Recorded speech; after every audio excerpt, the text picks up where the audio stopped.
I would like you to talk more about standing in your greatness and take You know, for me, responsibility. greatness is truth. It's not abandoning yourself. It's speaking your truth. And it doesn't matter what that truth is. You can stand there and say, I believe in unicorns. I've seen a unicorn and it's a reality. And everyone else, apart from Sophie, thinks you're crazy. But it's your truth. And that's standing in your power because it's coming from within you. But you also have to have the power to question your ideas. You can't be rigid. So, you focus on consciousness. You speak your truth. But you're open. And this is power. The power to be open. The power to say, I don't know.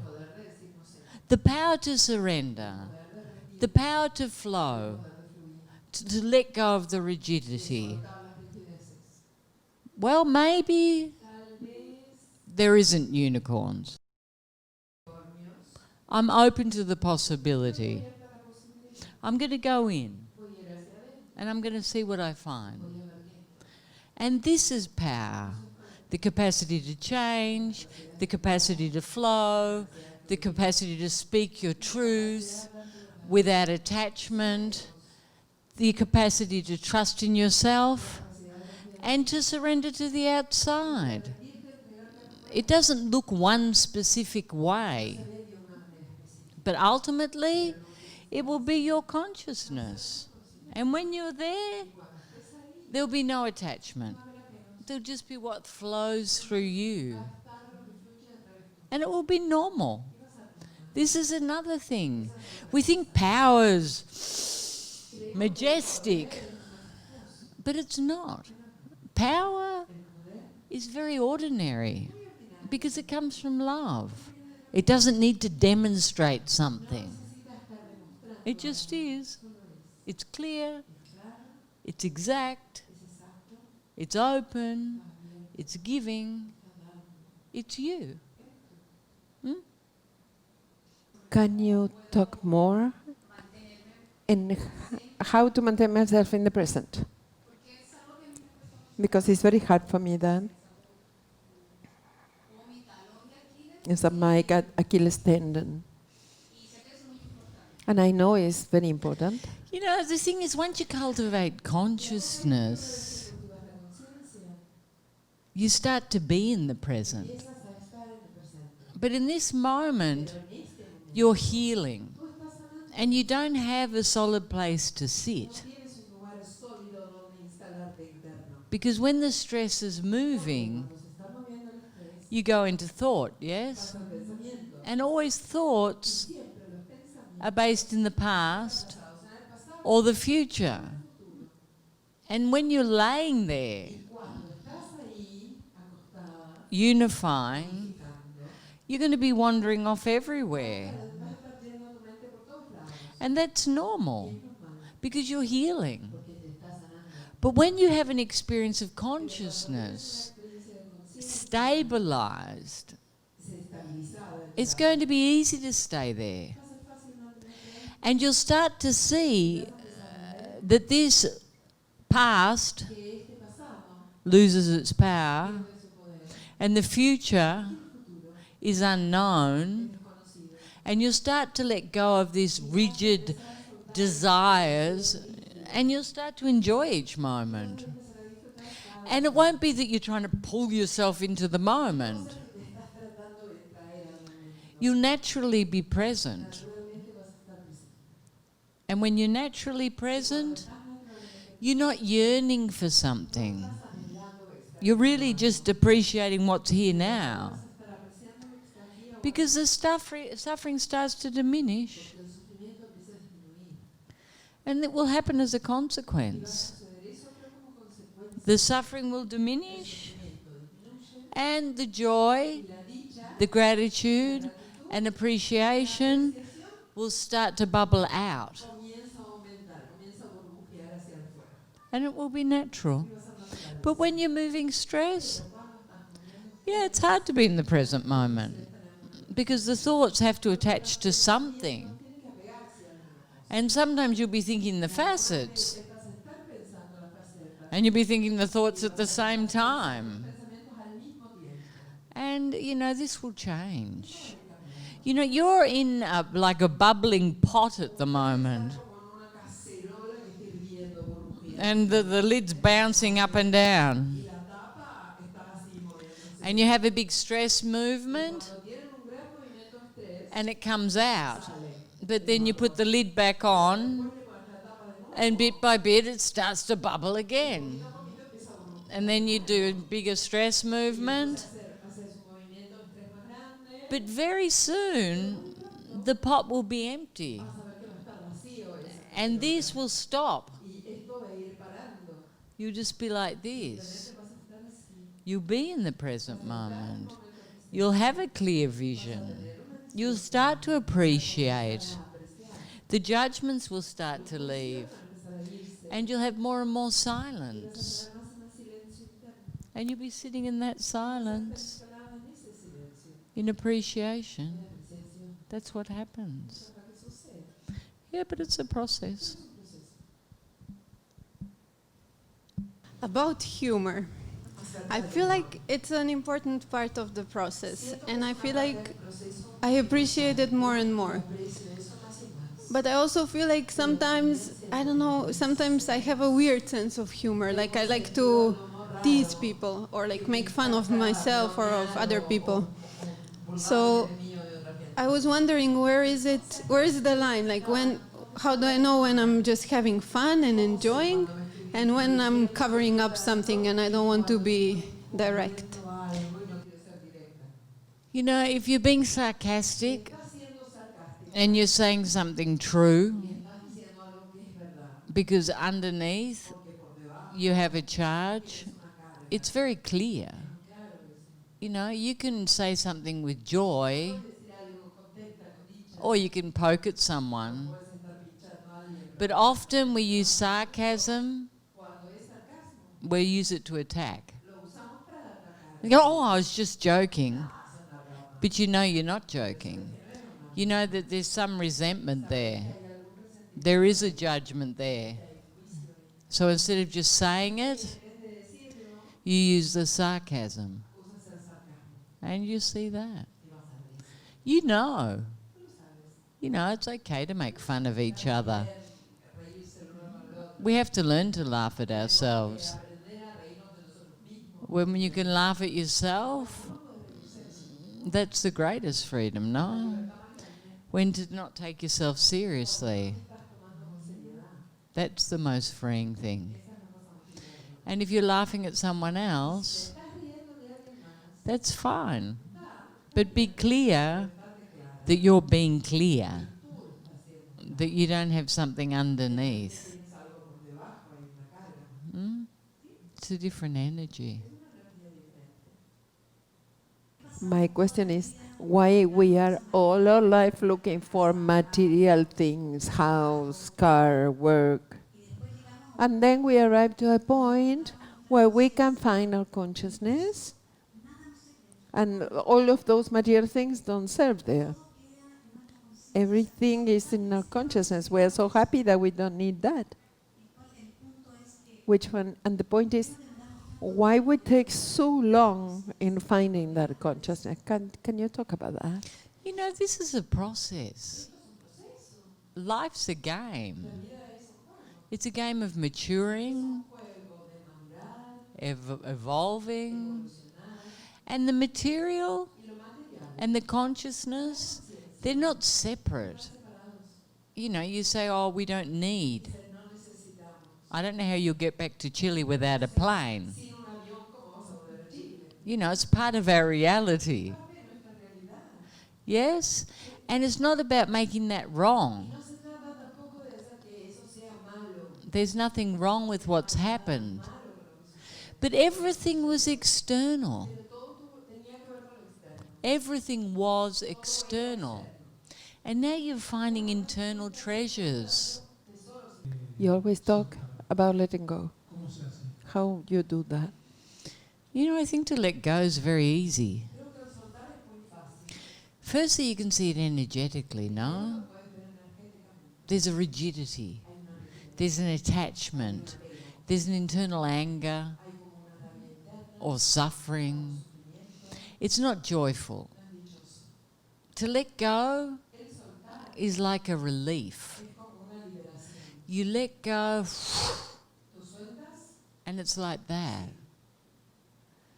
But you have to get to that point by emptying the charge. If you're worrying, if you're attached, if all your attention's there, that energy's attached. So bit by bit you have to start letting it go and going in and going in and going in and replacing that external need with something more solid, something more real, something more permanent. And this is the same as the question you asked. You know, all of our attention's outside, and we have this idea of attaining. Because we're taught from this age that what we get will bring us happiness. We're taught fear, we're taught to change, we're taught to consume, we're taught to accumulate, we're taught external security. And it's the same as what you're asking. It's attachment.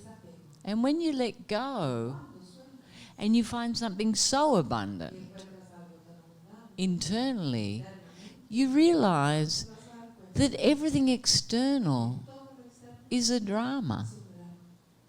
It's just a drama. It's a fixation in one point of suffering. What I must have, who I must have, what I must do. It's all out here. But once you find it internally, you let go of the attachment. I think you're going to watch the bleep, no? Okay, right. And it gives a classic example of suffering, how it's like an electrical circuit, addiction. And our circles attach us to that. And bit by bit, the facets start to break that. Because things that are so important externally start to lose their power, start to lose the addiction, because you're finding something here.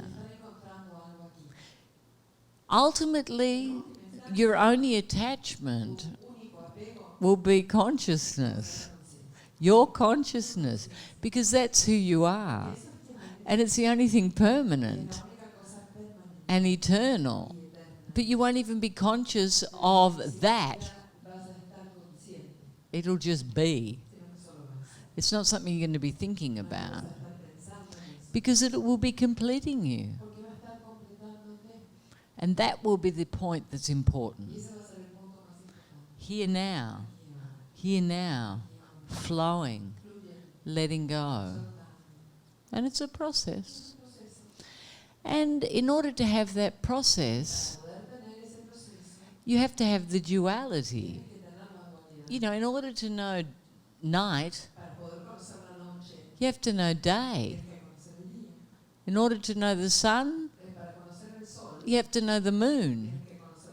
In order to know masculine, you have to know feminine. Love, hate, black, white. Ultimately, through consciousness, it all becomes one. But in order to get to that point, you have to have the experience of duality. And that's why you're here. This creates the evolution. So I'm awake, I'm born, I die, and I'm born again.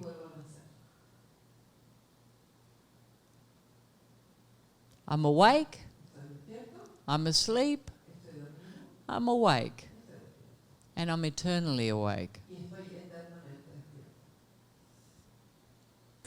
Can you talk, Isha, about the mirrors?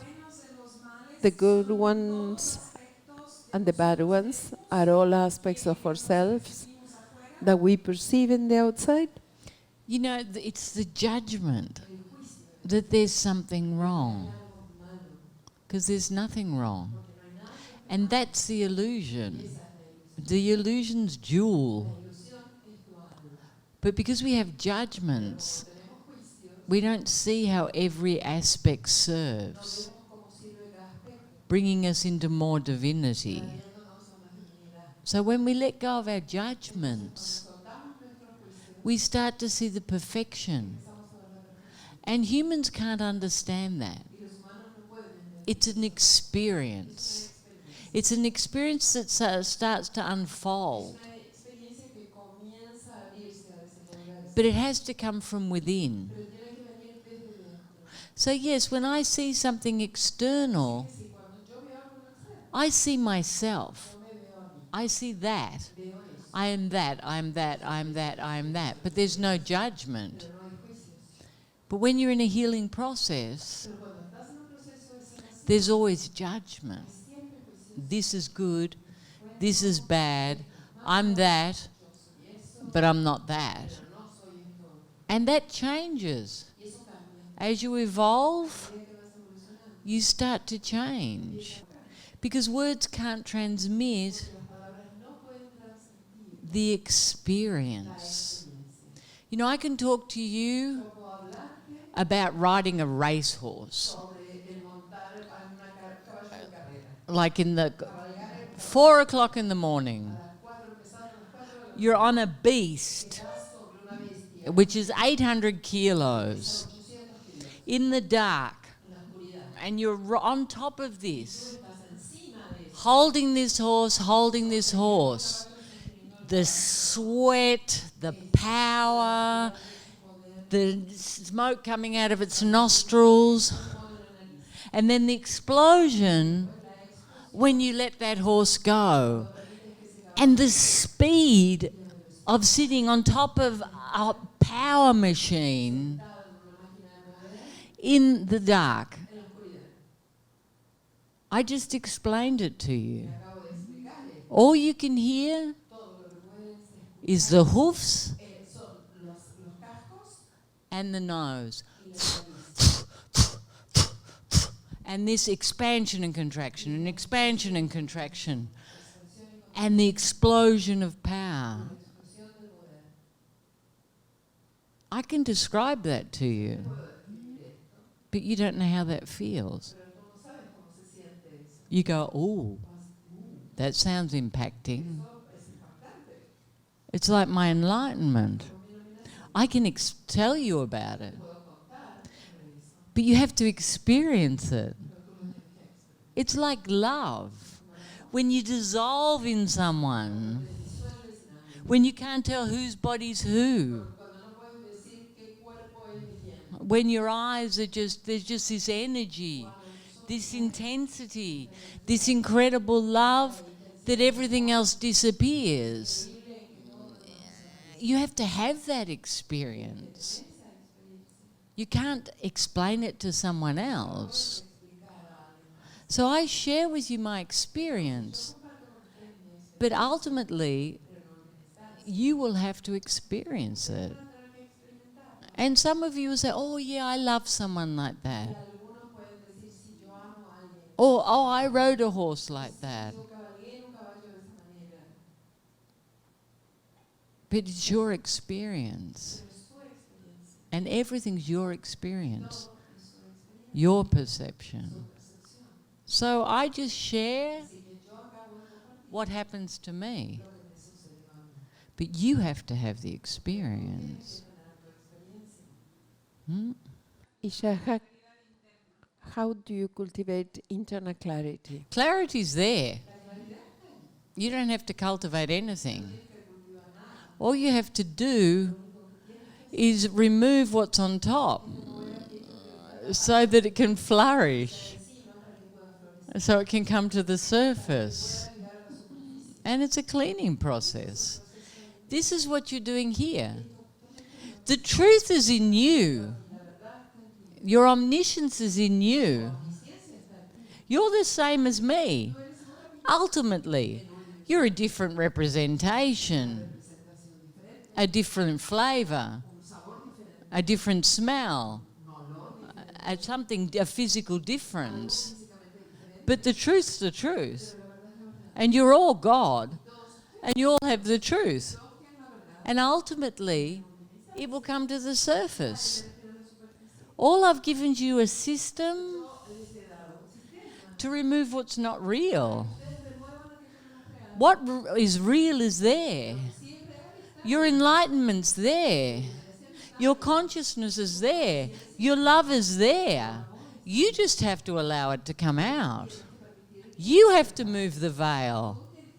I can't do that. I can knock on the door, but you have to open it. It's your choice when that happens. Yeah, but it's there. And the system's for that. And it's the fastest thing I know. If I knew something faster, I'd give you that. But you have to trust in it. And this is another thing.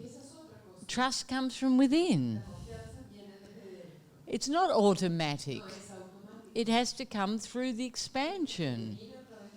And then you have an experience. And then you trust more. And then you take another step. And you have an experience.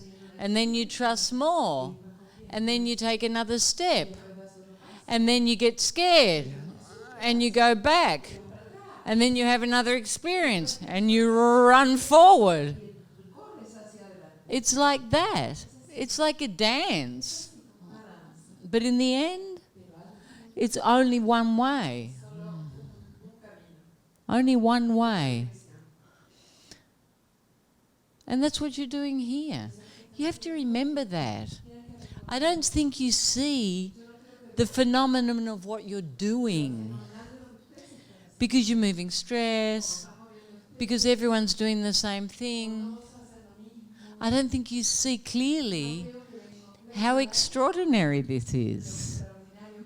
Because you're in it. But when you go, you'll see. You'll see. You'll be like the Queen, watching the drama and just doing this like... What is wrong with these humans?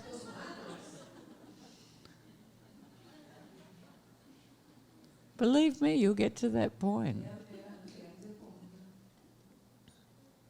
I'm unifying and I feel my heart and my ankle. It's the only thing in my body I feel.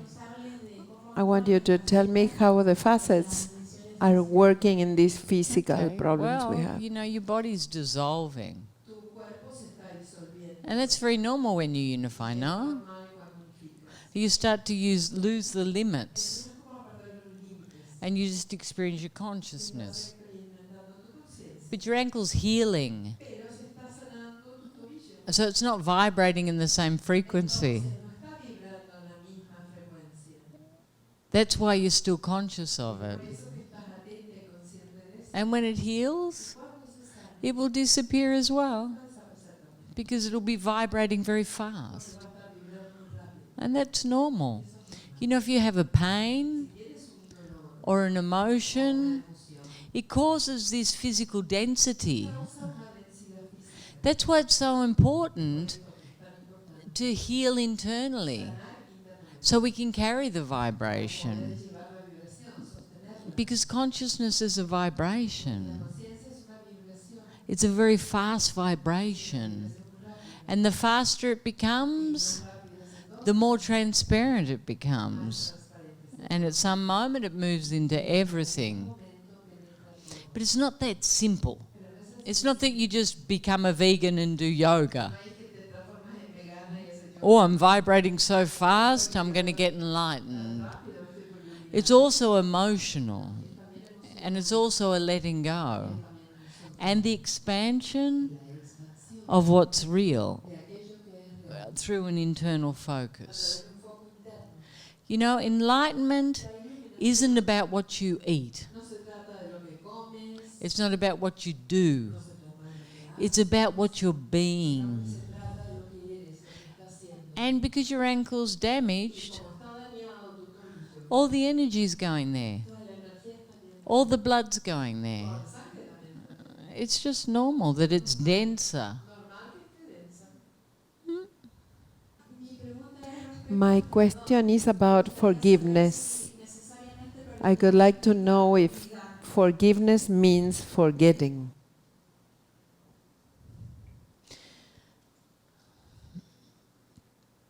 I don't think it's about forgetting.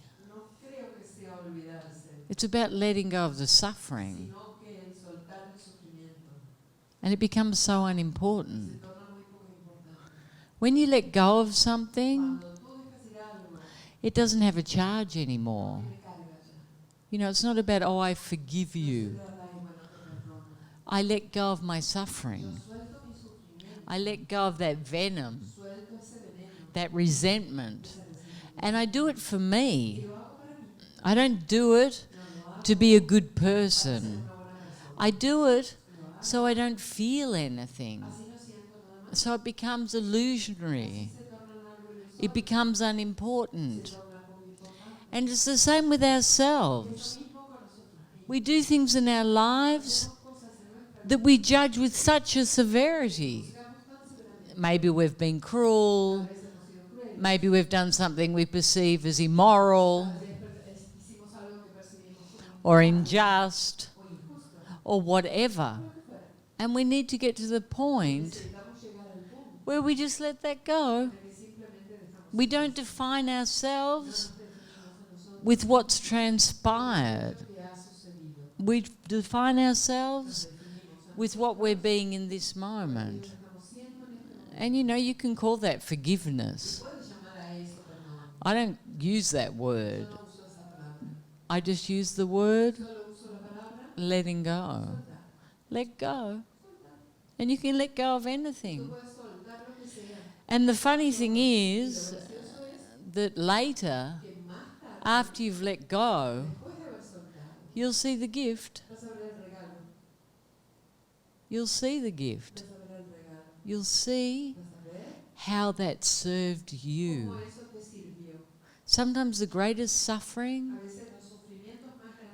was the greatest gift because it brought you home to yourself. I know for me it was like that. It brought me home to me. And it was the greatest thing that could happen. And then you'll see the majesty of your creations. I like that word, majesty.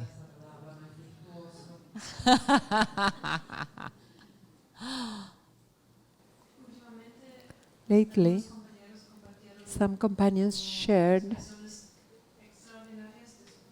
extraordinary expansions of their consciousness, asking consciousness to show something. And that never talks to me. Can you tell something? You know, some people are very visual.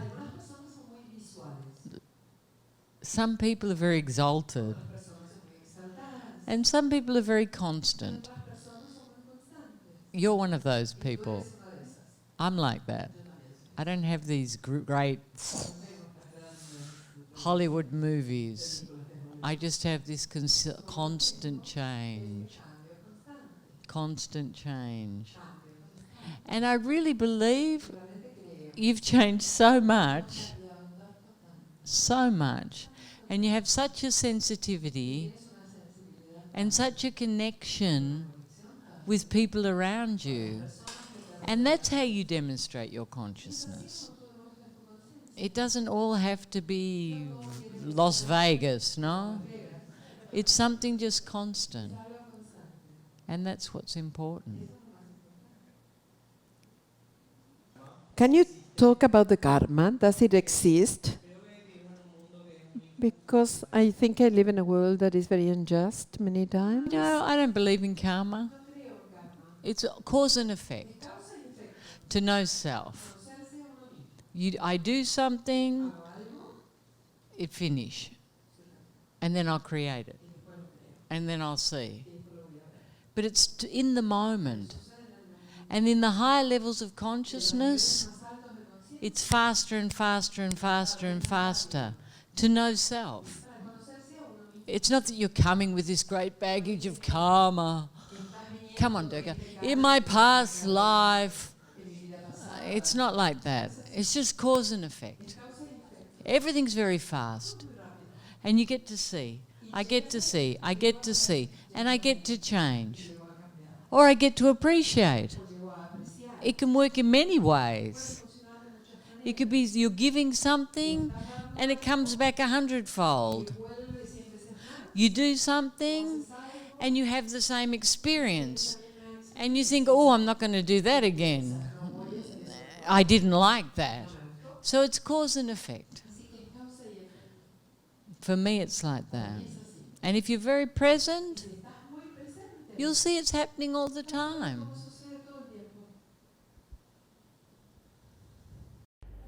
Come visit our webpage for books, movies, and our wonderful retreat centers.